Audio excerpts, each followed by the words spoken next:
Creations में आप सभी का फिर से एक बार स्वागत है। आज की इस वीडियो में मैं आपको कुछ डिज़ाइनर कुर्तीज़ के पैटर्न बताऊंगी, जिससे कि अगली बार जब भी आप अपनी कुर्ती को डिज़ाइन करना चाहें या अपने टेलर को कपड़ा देना चाहें तो आप इन सारे डिज़ाइंस को भी एक बार ज़रूर नज़र में रखें।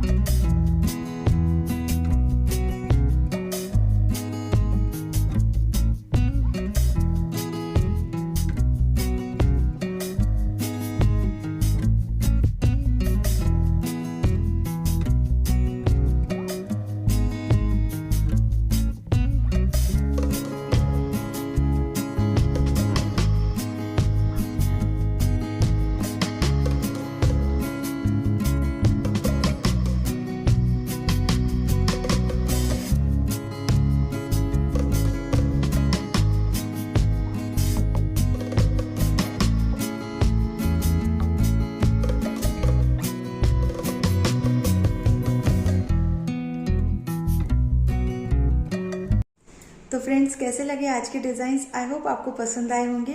अगर आप इसी तरह की और वीडियो देखना चाहते हैं तो मुझे कमेंट सेक्शन में ज़रूर लिख के बताएं।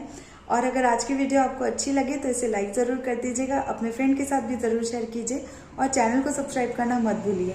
हम फिर मिलेंगे अपनी अगली क्रिएशंस में। वीडियो देखने के लिए बहुत बहुत शुक्रिया।